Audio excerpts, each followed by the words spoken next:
All right, the final game on Tuesday, December the 28th, is the Guaranteed Rate Bowl. Chase Field, home of the Arizona Diamondbacks. And yeah, they usually host a bowl game there in that ballpark every year. West Virginia and Minnesota.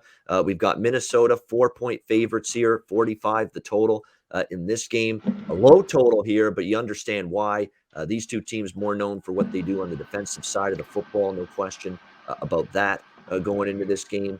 Those are the superior units on both of these football teams. So we'll see if it plays out that way here in the bowl game. It should be interesting to see how this one goes. But in terms of, we look at Minnesota, PJ Fleck, there's been some change in his coaching staff. He got rid of his offensive coordinator. So, it's going to be interesting to see who's going to end up calling plays here in this bowl game. It looks like in terms of player personnel, though, I'm not seeing any major opt-outs yet for Minnie.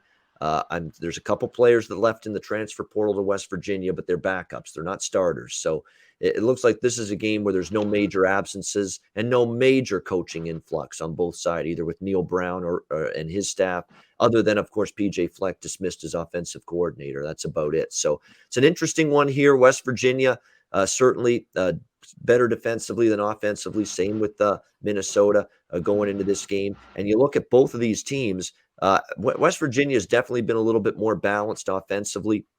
Minnesota is definitely heavy to the run. Big time they're heavy to the run.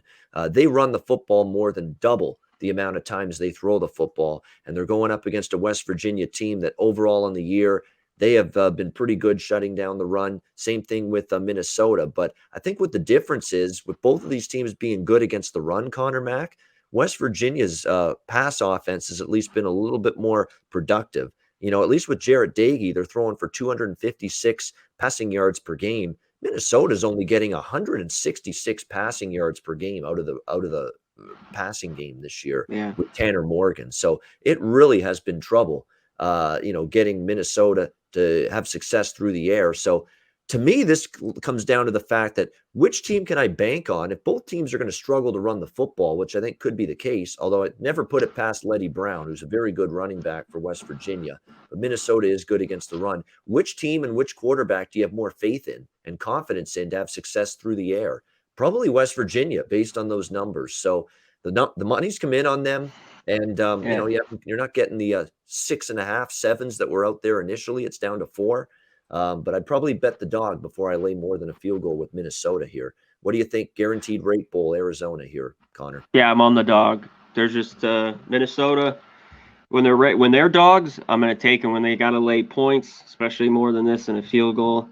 I can't lay it with them. They were good. I think they're going off the great win over Wisconsin in the year, and they had some good wins during the season. Minnesota, they can run it. They got an unreal defense. It won't be easy for West Virginia. Obviously, the total's 45. You know how I lean here. It's under pass.